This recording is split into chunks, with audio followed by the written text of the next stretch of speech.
Welcome back to Shadow Creek Ranch, episode 3. So yeah, what a difference 2 weeks makes from the last video that I posted. As you can see behind me, the snow's all gone. Winds have died down, hopefully for the rest of the winter. And well, we had a hell of a rainstorm come through here a couple of weeks ago. Actually about a week ago now. Environment Canada said it was as much rain in that one storm that hit Vancouver Island as what the rest of Canada, or most of the rest of Canada, sees in an entire year. So yeah, that was a lot of rain. Fortunately for us, the house build site and the garage build site, you know, they held up really well. Good drainage, nothing to complain about, no huge puddles. The creek is another story. It swelled up from 6 inches to about 5 feet at my bridge culvert that I showed you in episode 1. So on the inflow side, it reached the top of the bridge, so that was a tremendous amount of water trying to get through that culvert. But the rock held up, a little bit of damage, but nothing I can't fix, and yeah, so we can't complain. That things are good here on the homestead. We got our building permits, which is a huge plus. There were a lot of hoops to jump through in that process. We are in the ALR, the Agricultural Land Reserve. So there are some hoops to jump through there. Make sure that we're going to, you know, not put in a trailer park or a car wrecking yard or build a 50,000 square foot home or something like that. So anyhow, we're all clear there, and of course we got the riparian zone as well, which means the creek and the marsh and the pond need to be protected during our building process and long term. So, and then I had to do an owner builder exam as well to get an owner builder license to build the house. So, but done. We have our builder permits, so we can do the garage, the house, both, and get started when we want. And we'll get started on the foundations in about 4 or 5 weeks. So that's great. And then of course the log home company, Summit Log Home and Timber, which are just about 10 minutes down the road, they've started work on our log shells, so that's fantastic news. I'm going to be doing most of the construction on the house, the tiling, the drywall, the rough-in plumbing, the rough-in electrical, everything. But the entire exterior of the house is a log home, like 18-inch diameter average, 14 to 18 inch diameter logs and ridge beams, and it's a huge project, and these guys are going to do a great job, and they've gotten started. So I don't know if you've ever watched Timber Kings, but the process is they'll build the whole thing there and then label every log and disassemble it and come in and reassemble it in a permanent fashion on our foundation. So exciting news, a lot going on here. And in the meantime, Heather and I are clearing trees and opening up some acres and working on the quad road and just getting stuff done and clearing the creek. So there was a lot of debris, and it's going to take me years. I mean, the creek runs all the way through the property, and there's debris that will take me years to clear. But in the meantime, I'm doing little bits and pieces. Here's a video that I took last week showing a before and after of a section of the creek, which is just down here, and we call Tinker's Nook, and this is what it looked like before and after. So this is a part of the creek that we call Tinker's Nook, and you can see that it is absolutely littered with debris from fallen trees. I mean, the creek's flowing through a little bit there, but this needs some cleaning up. It's just a bird nest of trees. So after about a day and a half's work, this is the same section of creek all cleaned up.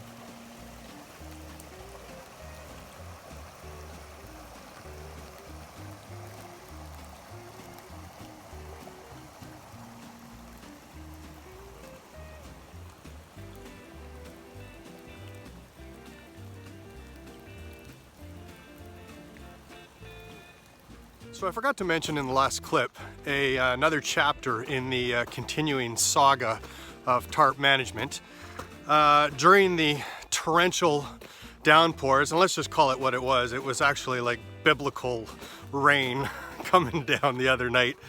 It wasn't alone. It showed up with crazy ass winds, and true to form, Mother Nature in all her bravado and noise ripped our huge tarp off like a bad band-aid, and it came off with shaking and noise, and it was pretty scary.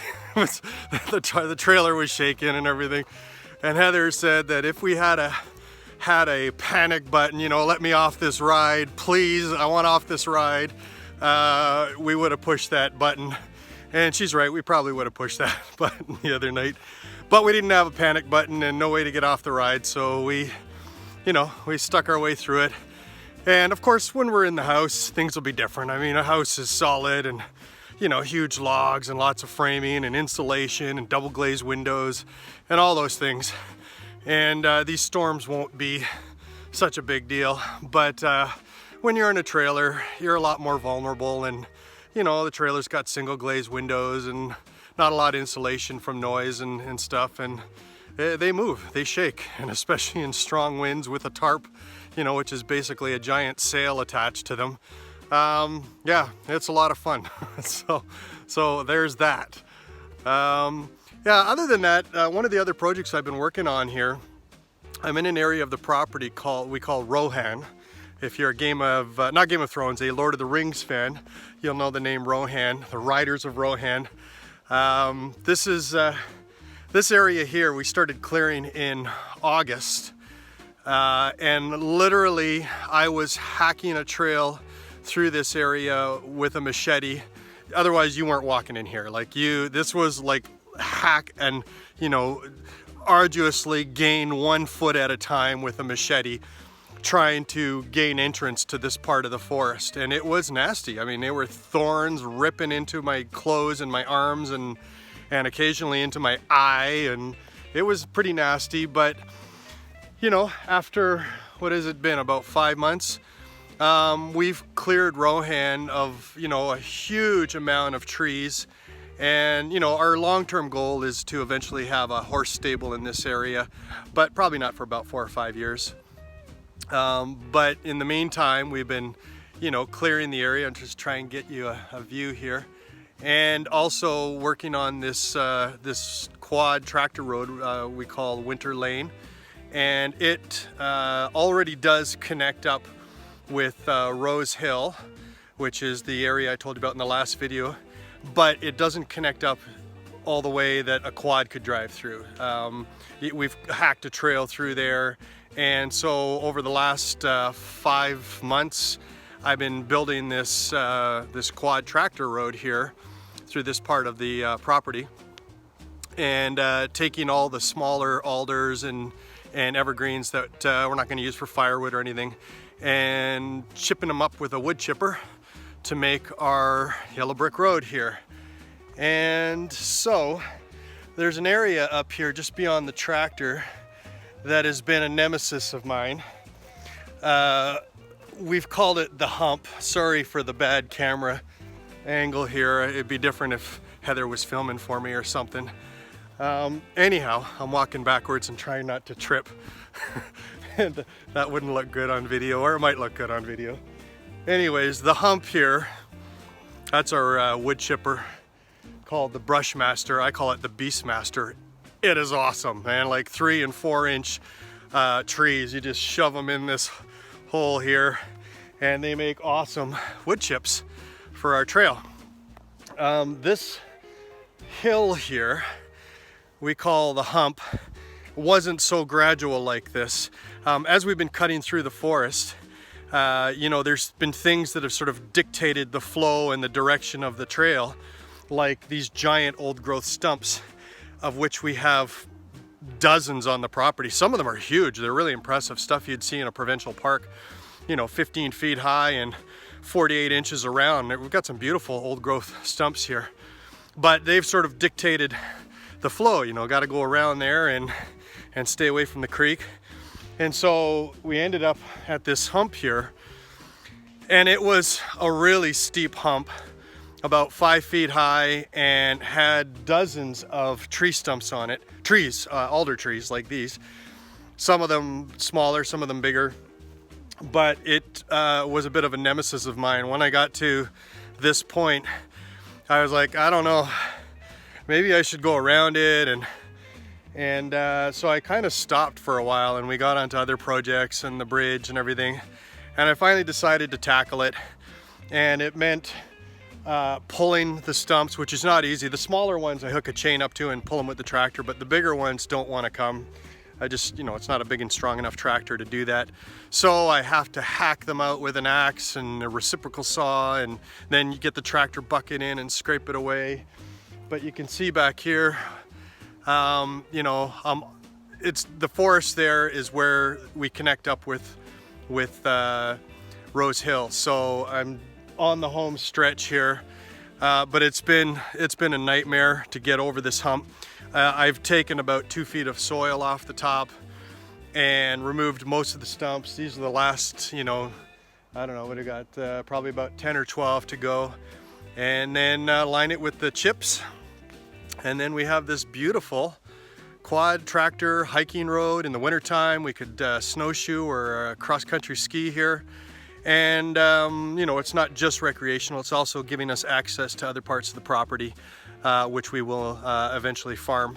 So, and Heather has been doing a spectacular job here. I mean, all of these sort of, you know, nice open space between the alders here, it looked like this before. Like it was just nastiness. And so we're gonna take down the smaller alders and chip them up and leave the few of the bigger ones. And yeah, so that's it. Sorry for the shaky camera angles, but that's the big project I've been working on the last several days, and I'm finally almost over the hump, which is pretty great. And it's going to be a nice quad trail, a nice walk with the dogs, and for those of you who come visit us, we'll take you around and show you what it's like. Cheers.